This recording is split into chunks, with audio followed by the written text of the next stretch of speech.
శ్రీ గురుభ్యో నమః. శ్రీమాత్రే నమః. మా భక్తి టీవీని ప్రోత్సహిస్తున్నటువంటి మా ప్రేక్షకులందరికీ ధన్యవాదాలు తెలియజేస్తూ 17 నవంబర్ నుంచి 23 నవంబర్ వరకు గల కాలానికి రాశి ఫలితాలు ఎలా ఉన్నాయి, ద్వాదశ రాశుల వారికి ఏ ఏ స్థానాల్లో ఉన్న గ్రహాలు లాభిస్తున్నాయి, ఏ ఏ స్థానాల్లో ఉన్న గ్రహాలు ఇబ్బందికరమైనటువంటి ఫలితాలను ఇస్తున్నాయి అనేది తెలియజెప్పుకుని అలాగే పరిహారాలు తెలియజెప్పుకుందాము.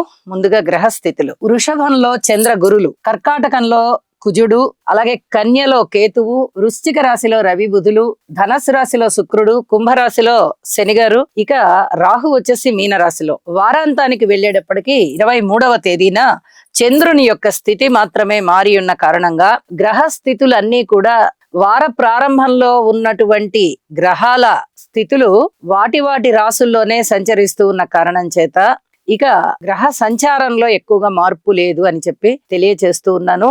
చంద్రుని యొక్క స్థితి మటుకు సింహ రాశిలోకి వచ్చి ఉన్నది. ఇక ఈ వారంలో ఉన్న గ్రహ సమ్మేళనాల దృష్టుల ముఖ్యాంశాలు ఏమిటి అంటే, గురు చంద్రుల యొక్క కలయిక జరుగుతూ ఉంది. చంద్రుడు ఉచ్చలో ఉన్నారు. ఇది చాలా అద్భుతమైనటువంటి గ్రహస్థితి అని చెప్పాలి. అయితే గోచారంలో యోగాలు చాలా ఎక్కువగా అమలులోకి వస్తాయి.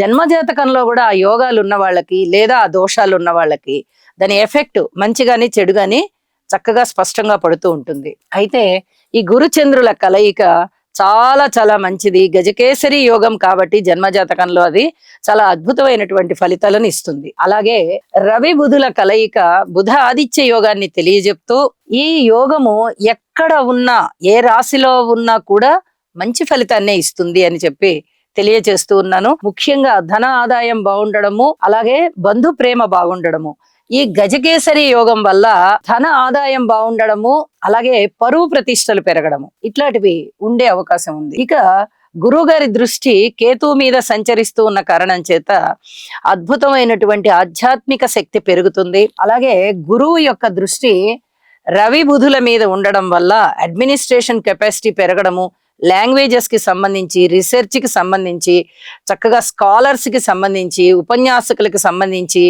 ప్రొఫెసర్స్ కి సంబంధించి ఇత్యాది వారందరికీ కూడా వారి వారి యొక్క వృత్తి విద్యలలో రాణింపు చాలా బాగా ఉంటుంది.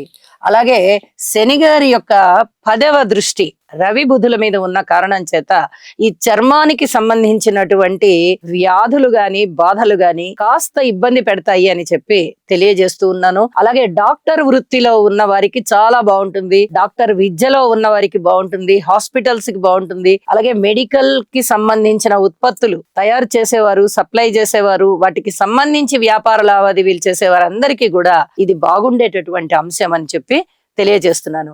వారాంతంలోకి వచ్చేటప్పటికి శని గారి యొక్క 7వ దృష్టి చంద్రుడి మీద కూడా ఉన్న కారణం చేత కొద్దిగా మానసికమైన వేదన ఉండేటటువంటి అవకాశం ఉంది. ప్రతి చిన్నదానికి ఒత్తిడికి లోనవుతూ ఉంటారు. ఇవన్నీ కూడా చెప్పదగ్గ సూచనలే.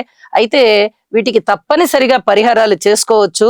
ఎప్పుడైతే ఈ శని చంద్రుల పరస్పర దృష్టి ఇబ్బంది పెడుతోందో యోగా చేయడం వల్ల చాలా వరకు ఈ మైండ్ అనేది బ్యాలెన్స్ అయ్యి ఆ ఒత్తిడి తగ్గిపోతుంది అని చెప్పి తెలియజేస్తున్నాను. అలాగే రవి బుధ శని గ్రహాల యొక్క స్తోత్రపారాయణాలు బాగా చేసుకోవడం వల్ల ఈ శారీరక పరమైన ఇబ్బందులు ఏమున్నాయో అవి కూడా చాలా వరకు తగ్గుతాయి అని చెప్పి తెలియజేస్తూ ఉన్నాను. ఇక రాసుల్లోకి వెళ్దాము. తులారాశి వారికి 2 గ్రహాల యొక్క అనుకూలత మనకి ఈ వారంలో కనిపిస్తూ ఉన్నది. మరి ద్వితీయ స్థానంలో బుధుడు బాగున్నారు, షష్ఠ స్థానంలో రాహు బాగున్నారు. ఆదాయం బాగుంది, కుటుంబంలో ఐకమత్యం బాగుంది, సమిష్టి కృషి చేత చక్కటి ఫలితాలు కుటుంబ పరంగా రాబోతున్నాయి. అన్నదమ్ముల యొక్క సహాయ సహకారాలు అందబోవడం లేదు. మళ్ళీ మాతృవర్గ రీత్యా బాగుంది. స్థిరచరాస్తుల వృద్ధి కొరకు మీరు చేసే ప్రయత్నాలు బాగున్నాయి. మిత్రుల యొక్క సహాయ సహకారాలు లభిస్తాయి. ఆరోగ్య విషయంలో బాగుంది. అయితే ఉద్యోగస్తులు జాగ్రత్తగా ఉండాలి. కార్మికులు, కర్షకులు, నేత పనివారు, చేతి వృత్తుల వారు, రాజకీయ నాయకులు, పబ్లిక్ రిలేషన్ కి సంబంధించిన వృత్తులలో వ్యాపారాలలో ఉన్నవారు ఇత్యాది వారందరూ కొంచెం జాగ్రత్తలు పాటించాలి. 2 గ్రహాల అనుకూలత అంటే అది సాధారణమైన ఫలితాలనే తెలియజేస్తూ ఉంటుంది. పైగా శని గారి బలం తక్కువ, గురువు గారి బలం తక్కువ, రాహు బలం మాత్రమే బాగుంది, కేతు బలం తక్కువ. ఒక్క రాహు బలమే బాగున్నప్పుడు గోచారం అంతగా సపోర్ట్ చెయ్యట్లేదు. మిగతా గ్రహాలు అన్ని బాగున్నట్టయితే అదొక దారిగా ఉంటుంది. కానీ ఇక్కడ మిగతా గ్రహాలు కూడా బాగుండలేదు. ఒక బుధుడు మాత్రమే బాగున్నారు రాహుకి తోడుగా. కాబట్టి అనుకూల ఫలితాలు సిద్ధించడం కోసం మీరు మీ కష్టాన్ని ఇంకా కొంచెం పెంపొందింపజేయాలి, ఎక్కువగా మీరు కృషి చెయ్యాలి. ఇది చాలా చాలా చెప్పదగ్గ సూచన. అలాగే వారాంతంలోకి వచ్చేటప్పటికి లాభస్థానంలోకి చంద్రుడు వచ్చున్నారు. ఇది కొంచెం హర్షించదగ్గ విషయం. అనుకూలమైనటువంటి మార్పులు ఉండబోతున్నాయి కాబట్టి ఈ వారం అంతా కూడా కృషి లోపం లేకుండా చేయండి. అలాగే నవగ్రహ స్తోత్ర పారాయణాలు చేయండి. వీలైతే ఒక్కసారి గురువు గారికి ఏ గురువు ఆలయానికైనా వెళ్ళి, దత్తాత్రేయుడు గాని, బాబా గారు గాని, ఇలాగా రామాలయం గాని, ఇలా ఏ గురువు ఆలయానికైనా వెళ్ళి ఒక్కసారి అభిషేకం చేయించుకోండి. చాలా మంచిది అని చెప్పి తెలియజేస్తున్నాను. గ్రహ స్థితుల ఫలితాలు ఒక్కొక్కసారి తక్కువగానే ఉంటాయి. అన్ని గ్రహాలు ఎప్పుడూ మంచి ఫలితాలనే ఇస్తాయని చెప్పడానికి లేదు. ఒక్కొక్కసారి అననుకూల ఫలితాలు ఉంటాయి. అప్పుడే మనం ఓర్పు కలిగి ఉండాలి. అప్పుడే మనం గ్రహ బలాలు పెంచుకోవడానికి ప్రయత్నం చేయాలి. మన యొక్క మానసికమైన స్థైర్యాన్ని ఇలాంటి విషయాలప్పుడు, ఇలాంటి సంఘటనలప్పుడు చూపించుకోవాలని చెప్పి తెలియజేస్తూ, ప్రతి విషయం పట్ల, ప్రతి వ్యక్తి పట్ల కాస్త ఓర్పుగా ఉంటూ అనుకూల కాలం వచ్చే వరకు దైవనామస్మరణ చేయవలసిందిగా సూచన చేస్తూ ఉన్నాను. అయితే ఇక్కడ ఇంకొక చెప్పదగ్గ సూచన కూడా ఉన్నది.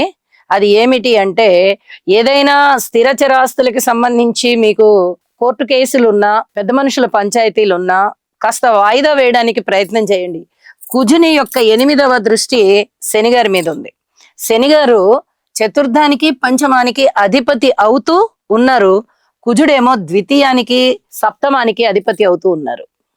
అంటే కుజుని వల్ల కొంచెం బాధలు ఉండబోతున్నాయి, శనిగారి వల్ల కొద్దిగా అయినా సుఖ సంతోషాలు ఉండబోతున్నాయి. మరి ఈ రెంటి యొక్క దృష్టుల ప్రభావం ఎలా ఉండబోతోంది అంటే, ఇక్కడ అనుకూలమైన పరిస్థితులు లేని కారణం చేత కాస్త ఇబ్బందిగానే ఉండబోతున్నాయి. ఇంత ఇబ్బందికరమైన ఫలితాలు ఉంటూ ఉన్నప్పుడు ఓర్పు కలిగి ఉండాలి. లేదా పరిస్థితులని వాయిదా వేయించుకోవాలి, కేసుల్ని వాటన్నిటిని.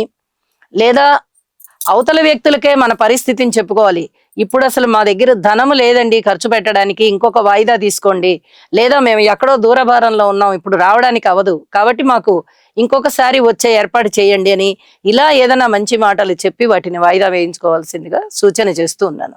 గురుగ్రహ అనుకూలత కొరకు దేవానాం చ ఋషీణాం చ గురుం కాంచన సన్నిభం బుద్ధిమంతం త్రిలోకేశం తం నమామి బృహస్పతిం.